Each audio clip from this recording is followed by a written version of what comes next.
All right, let us start our today's video tutorial. This is the second video for chapter 4 and we already have seen 15 videos earlier, okay, regarding unit 1, 2 and 3, okay, fine. So coming to our today's topic, okay, let me check from where we have to start today. So these things we already have seen in our previous video. Once again, all right, so let us see, just a moment.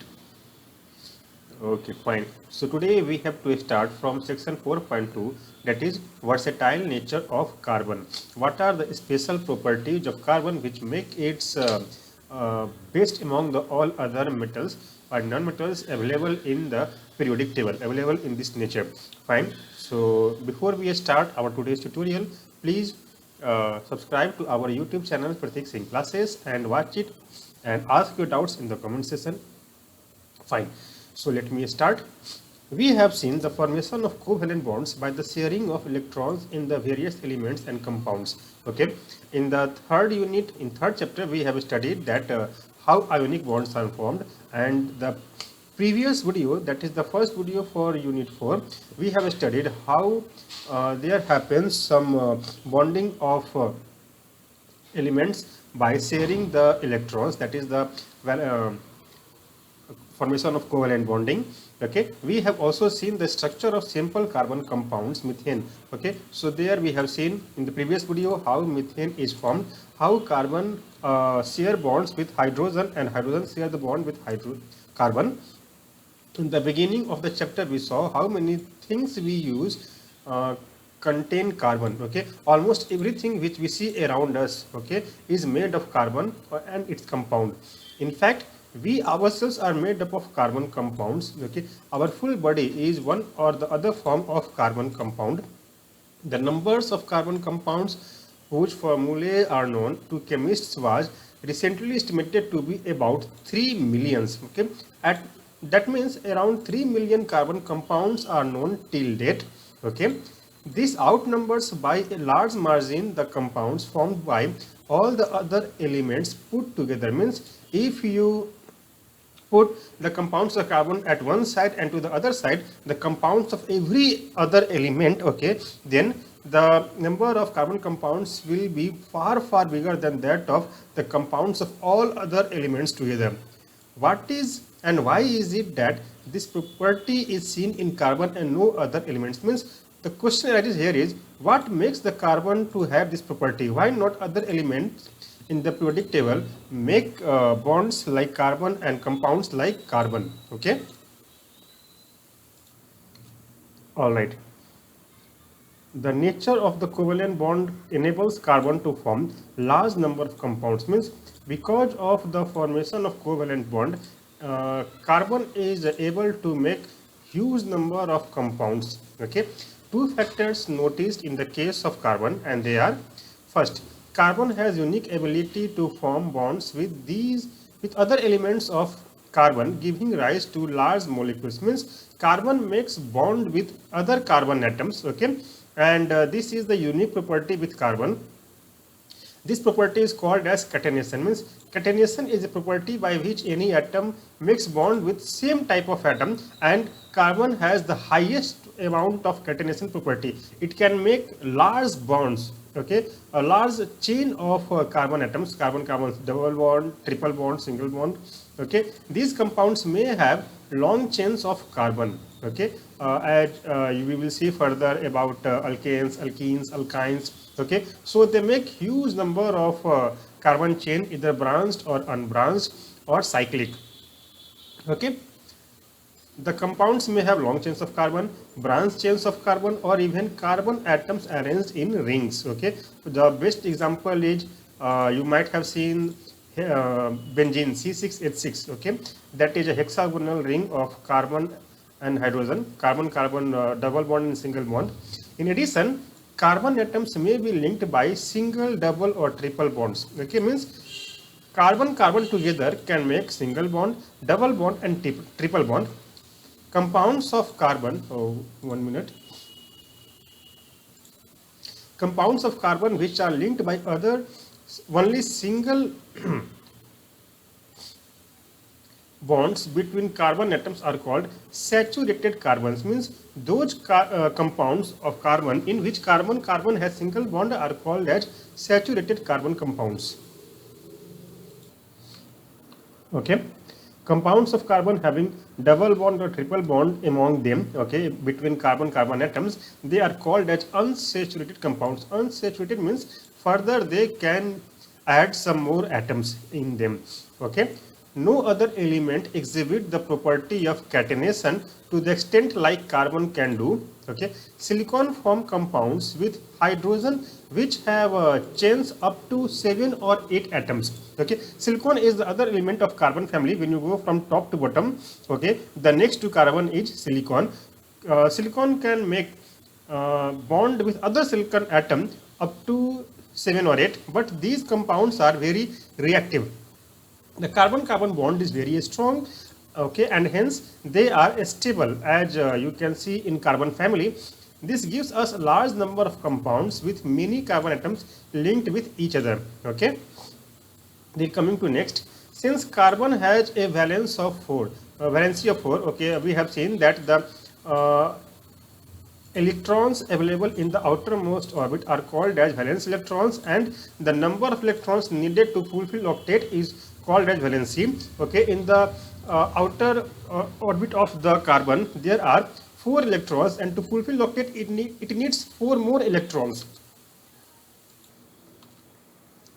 Okay, so it is capable of bonding with 4 other atoms of carbon or atoms of other monovalent elements or divalent elements, trivalent elements likewise. Okay, compounds of carbon are formed with oxygen, hydrogen, nitrogen, sulfur, chlorine, and many other elements, okay, that give rise to compound with specific properties which depend on the elements other than carbon present in the molecule. Okay, means when we have different elements attached together with carbon, we have different properties in the compound of carbon. Okay, again the bonds that carbon forms with most other elements are very strong, making these compounds exceptionally stable. Highly stronger will be the bond, higher will be the stability of that compound. Okay, one reason for the formation of strong bonds by carbon is its small size.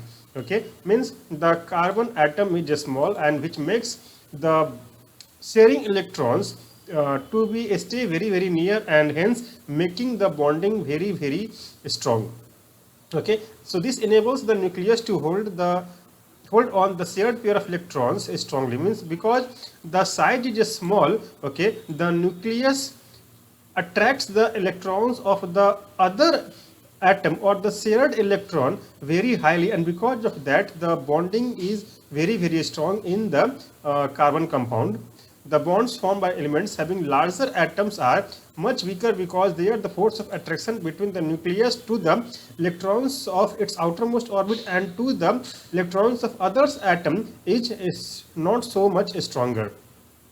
Okay, now here coming to organic compounds, the two characteristic features seen in carbon, that is tetravalency and catenation. Tetravalency means it can make 4 bonds, okay, because it needs 4 electrons to fulfill the octet, and its property to make a long chain with same type of atoms. Okay, carbon single bond, double bond, and triple bond, and long chains of branch, unbranched, and a spiral, or you can say ring chains, put together give rise to large number of carbon compounds. Okay, so because of tetravalency and catenation property, the carbon can make huge number of compounds. Okay, many have the same non-carbon atoms or group of atoms attached to different carbon chains. Okay,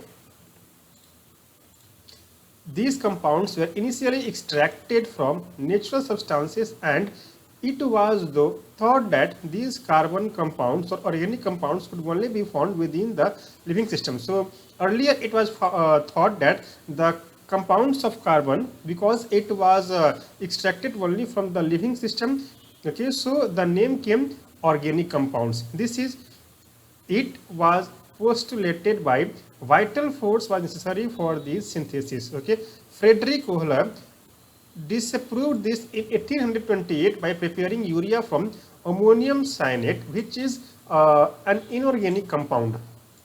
But carbon compounds, except for the oxides of carbon, carbonates and hydrogen carbonates, salts continue to be studied under organic chemistry till the date. Okay, in class 11th, when you will go, you will have three branches of chemistry, that is organic, inorganic and physical chemistry. In organic chemistry, you have to study about carbon and its compound. Okay, and most of them are carbonates, bicarbonates and salts of carbon. We have already seen the structure of methane. In the previous video, we have learned a lot. Another compound found between carbon and hydrogen is ethane, which have formula C2H6. So as you can see on the screen, we have the structure of methane. Okay, we have two atoms of carbon and totally 6 atoms of hydrogen which are bound together. Okay, so we know very well that carbon needs 4 more electrons to fulfill the octet. Okay, so here you can see each carbon atom shares 3 electrons with 3 hydrogen atoms. In that way, hydrogen fulfill its duet and carbon fulfill its octet.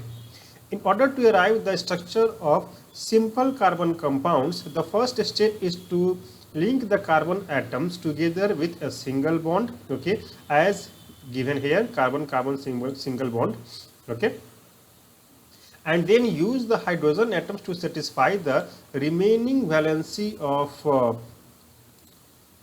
carbon as given in figure 4.6b. Okay, for example, the structure of ethane is arrived in the following steps. Okay, the first one is 3 valencies of each carbon atoms remain unsatisfied. So each bond of these 3 hydrogen atoms are given here. Okay, so here you can see each carbon atoms gets 4 bonds. Okay, 3 with hydrogen and 1 with the next carbon atom. Okay, can you draw the structure of propane which has the molecular formula C3H8 in simpler manner? What you have to do is you have to take 3 carbon atoms, each connected with each other with single bond, and the remaining will be satisfied with single bond of hydrogen. You will see that the valencies of all the atoms are satisfied by single bonds among them. Okay. Such carbon compounds are called saturated carbon compounds. Means those carbon compounds which have single bonds at all, they are called as saturated carbon compounds. Saturated means further nothing can be added to them. Okay, so these compounds are normally not reactive because nothing can be added to them, as I have said you just now. However, another compounds of carbon and hydrogen has the formula C2H4 is called ethene. How can this molecule be depicted? How can we find out what is the structure of ethene C2H4? And we follow the step-by-step approach, okay, as given here. First, each carbon atom gets 2 hydrogen atom and it gives rise to this. Okay, so here we have the first stage, carbon-carbon single bond, then both the carbon atoms get 2 hydrogen and then a double bond among the carbon-carbon atom. We see one valence per carbon atom remains unsatisfied. Okay, this can be satisfied only if there is a double bond between the 2 carbon atoms as given here. So this is the complete structure of ethene C2H4. Here we can see that carbon-carbon has double bond and this type of compounds are unsaturated, means further we can add 2 more atoms, okay, with single valence in this molecule. Okay, so this is the Lewis dot structure of ethane. Okay, as you can see here for C2H4, the electron dot structure or Lewis dot structure for ethane is given here in figure 4.7. Yet another compound of hydrogen and carbon has the formula C2H2 and is called as ethyne. Okay, so there we have carbon-carbon triple bond and 1 hydrogen atom to each of the carbon we have. Okay, so draw the dot structure for ethine. How many bonds are necessary between 2 carbon atoms in order to satisfy their valencies? And this is 3 bonds. Such compounds of carbon having double bond or triple bond between carbon atoms are unsaturated carbon compounds, and they are more reactive than the saturated compounds because they can further make bondings with other atoms. Okay, so this is the end of today's video tutorial. Today we have seen some special properties of carbon which makes it special than any other element in the periodic table. Okay, and then we have seen some dot structures of ethane and ethene, okay, and ethyne. In the next video we will study about chain carbon compounds, branches, okay, and rings, okay, and this is going to be very interesting because it is related directly to the NEET exam or JEE exam. Okay, so till next video, take care of yourself. Bye bye, and please subscribe the channel Pratik Singh Classes.